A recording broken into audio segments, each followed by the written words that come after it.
एक जेल जिसमें चींटियां इंसान का मांस खाती थीं। 19वीं सदी में अंग्रेज इस जेल में कुल 80,000 कैदी लेकर गए, जिनमें से सिर्फ 300 ही वापस जिंदा लौट सके। हम हैं काला पानी की जेल के कैदी। हमारी पूरी कहानी जानने के लिए चैनल को सब्सक्राइब करें और पूरा देखें। यह कहानी शुरू होती है 1857 में। रिवॉल्ट के बाद अंग्रेजों के सामने एक बड़ी कशमकश थी। कशमकश यह कि इस विद्रोह में जिन क्रांतिकारियों ने भाग लिया वह मरने से भी नहीं डरते थे। अंग्रेजों ने सोचा कि उन्हें ऐसी कौन सी सजा दे जो मौत से भी भयानक हो। काफी सोचने के बाद अंग्रेजों के दिमाग में एक आइडिया आता है, सेलुलर जेल यानी काला पानी। काला पानी एक ऐसी जेल जिसमें चींटियां आटा नहीं बल्कि इंसान का मांस खाती थी। अंग्रेज इस जेल में कुल 80,000 कैदी लेकर गए, जिनमें से सिर्फ 300 ही वापस जिंदा लौट सके। अगले कुछ ही मिनटों में आप धरती पर मौजूद एक ऐसे नरक की कहानी सुनने वाले हैं जिसे खुद कई अंग्रेजों ने बंद करने की मांग करी थी। आपको यह लगने लगेगा कि उन क्रांतिकारियों को इस जेल में ले जाने की बजाय फांसी पर लटका देना कहीं बेहतर होता। 1857 की क्रांति वह तूफान था जिसमें अगर थोड़ी और एकता होती और यह कुछ समय और लंबा चल जाता तो अंग्रेजी हुकूमत का भारत से सफाया हो जाता। यह बात अंग्रेजों को भी पता थी। इसलिए इस विद्रोह के दौरान जिन क्रांतिकारियों को अंग्रेज कैद करने में सफल रहे, उन्हें वह भारत में रखने का रिस्क नहीं ले सकते थे। इसके लिए अंग्रेजों को एक ऐसी जमीन की तलाश थी जो भारत से हजारों किलोमीटर दूर हो। अंग्रेजों की यह तलाश पूरी हुई। मेनलैंड इंडिया से लगभग 1300 किलोमीटर दूर सुदूर समुद्र में अंडमान एंड निकोबार आइलैंड्स की राजधानी पोर्ट ब्लेयर पर 10 मार्च 1858 को लगभग 1000 क्रांतिकारियों को एक जहाज में बैठाकर अंडमान एंड निकोबार की तरफ भेजा गया। कई दिनों के सफर के बाद जब यह लोग उस आइलैंड पर पहुंचे तो वहां पर उनके सामने घने जंगल और जंगली जानवर थे। जहाज से उतरते ही सबसे पहले इन लोगों को जंगल काटने के काम पर लगाया गया। फिर इन कैदियों ने अंग्रेजों के रहने के लिए कमरे बनाए। जल्दी करो, काम पूरा करो। इस काम के दौरान कई बार इन कैदियों को सांप और बिच्छू काट लेते, जिसका इलाज सिर्फ मौत थी। वहां इन लोगों के सर पर छत तक नहीं थी। यह खुले में जमीन पर सोते थे, जहां कदम कदम पर मलेरिया और प्लेग जैसी बीमारियां थी, जिनसे ये कैदी बेमौत मरते थे। आने वाले कुछ सालों में यहाँ कैदियों की संख्या इतनी बढ़ गई कि अंग्रेजों को एक प्रॉपर जेल बनाने की जरूरत महसूस हुई। साल 1896 में यह काम शुरू हुआ।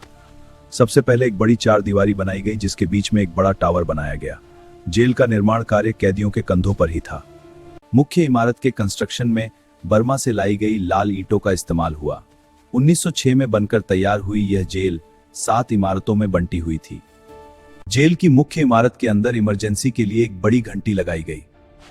कैदी एक दूसरे के साथ संपर्क ना कर सके, इसलिए इन 7 इमारतों में तकरीबन 700 बैरक बनाए गए। इस जेल की कोठारियां इतनी छोटी थी कि एक इंसान ठीक से हाथ पैर भी नहीं फैला सकता था। इस जेल को धरती पर बना हुआ नरक कहा जाता था। इसके पीछे वजह थी इसकी बनावट। चारों तरफ समुंदर, ऊंची ऊंची दीवारें, यहां से भगना मुश्किल ही नहीं नामुमकिन था। जेल में रहने वाले प्रत्येक कैदी को कोल्हू के बैल की तरह हर रोज नारियल का तेल निकालना पड़ता था, और जो कैदी यह काम नहीं कर पाता उसका शरीर कोड़ों से छिल दिया जाता। नारियल से तेल निकालने के अलावा इन कैदियों से रस्सी बनवाना, कपड़े सिलवाना और चक्की से आटा पिसाई जैसे काम करवाए जाते हैं। काम ठीक से नहीं किया, सजा भुगतो। हथकड़ी से बांध दो इसे दीवार के सहारे, अब कई दिन बैठ नहीं पाओगे। ओह, यह बहुत कठिन है। जेल में गलती करने पर इन कैदियों को ऐसे खुरदुरे कपड़े पहनाए जाते थे जिनसे इनका शरीर बुरी तरह छील जाता था। जरा सोचिए, एक तो काला पानी की इस जेल में गर्मी का मौसम और फिर इस तरह के खुरदुरे कपड़ों में कटा फटा शरीर कैदियों के लिए कितना पीड़ादायक था। काला पानी की जेल में कई कैदी इन सजाओं से तंग आकर भागने की कोशिश भी करते थे, लेकिन लगभग सभी पकड़े जाते। पकड़े जाने पर इन्हें तड़पा तड़पा कर मारा जाता था। इन सब के बाद भी अगर कोई कैदी भागने की कोशिश करता तो पहले तो वह वहां से निकल ही नहीं सकता था, क्योंकि जेल के चारों तरफ बस घने जंगल ही जंगल थे, जहां पर जंगली जानवर उन नोच नोच कर खा जाते। और दूसरी बात यह कि यहां से कोई कैदी भागना भी नहीं चाहता था, क्योंकि इस वक्त तक अंग्रेज इन कैदियों की जिंदगी इस कदर नरक बना चुके थे कि अब उनमें जिंदा रहने की इच्छा ही खत्म हो चुकी थी। भागो, जल्दी करो, हमें जंगल तक पहुंचना है। मार्च 1868 की बात है। जेल में 238 कैदियों ने अपना एक गुट बनाया और जेल से भाग गए, लेकिन जेल से निकलते ही इनमें से कईयों को आदिवासियों ने मार दिया। कुछ कैदियों ने वापस पकड़े जाने के डर से खुदकुशी कर ली और बाकी वापस पकड़े गए, जिसके बाद जेल अधीक्षक जेम्स वालकर ने 87 कैदियों को फांसी पर लटका दिया। फरवरी 1872 में वायसराय लॉर्ड मेयो जब अंडमान की यात्रा पर थे, शेर अली अरीदी वो कैदी जिसने भारत के सबसे पावरफुल आदमियों को जेल के अंदर ही मौत के घाट उतार दिया, जिसके बाद यह जेल और मशहूर हो गई। शेर अली को फांसी हुई। साल 1872 में यहां से 2 कैदी भागने में सफल रहे। इन दोनों ने जंगल से लकड़ी काटी और एक नाव बनाकर कोलकाता की तरफ भाग गए, लेकिन ये उन दोनों कैदियों की बदकिस्मती थी अरे एक अंग्रेज जहाज कि बीच रास्ते में उन्हें एक अंग्रेज जहाज मिल गया और दोनों वापस पकड़े गए। हम फिर से पकड़े गए।